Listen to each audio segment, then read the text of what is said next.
థైరాయిడ్‌లోనే ఏంటంటే చాలా రకాల ప్రాబ్లమ్స్ ఉంటాయి. సమ్‌టైమ్స్ సిస్ట్స్ ఫార్మ్ అవ్వచ్చు. ఇక్కడ చూపిస్తున్నట్టు ఏంటంటే సిస్ట్ ఫార్మ్ అయింది. ఓ చిన్న కన్నం ఫార్మ్ అయ్యి దాంట్లో అంతా అక్యుములేట్ అయిపోతుంది. ఆ యొక్క నీరు టైపు. అదంతా తీస్తామన్నమాట. ట్రీట్మెంట్స్ ఉంటాయి. Surgical, non surgical. సర్జికల్ అంటే ఏంటంటే ఆపరేషన్ చేయడం. నాన్ సర్జికల్ ఏంటంటే ఇక్కడ ఇథనాయిల్ అబ్లేషన్ అంటే ఈ యొక్క అల్ట్రాసౌండ్ పెట్టి అక్కడ ఇథనాల్ అబ్లేషన్ అయినా చేయొచ్చు ఆర్ రేడియో ఫ్రీక్వెన్సీ అబ్లేషన్ అని కూడా చేయొచ్చు.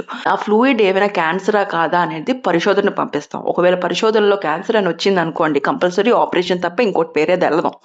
సో ఇది ఏంటంటే ఫైన్ నీడిల్ యాస్పిరేషన్ ఏమైనా సిస్ట్ ఏమైనా ఉన్నదంటే దానికి ఫ్లూయిడ్ తీసి ట్రీట్మెంట్లు చెయ్యొచ్చండి. సో అది వెరీ ఇంపార్టెంట్ డయాగ్నోస్ అనమాట. అంటే ఫస్ట్ అసలు ఏంటి అని తెలుసుకోవాలి కదా. అసలు నార్మలా థైరాయిడ్, అబ్నార్మలా, లేకపోతే క్యాన్సర్ ఉందా, అది చిన్న సిస్టేనా. ఒక సింపుల్ సిస్ట్ అంటే radio frequency ablation or ethanol ablations దాంతో అయిపోతుంది సర్జరీ లేకుండా.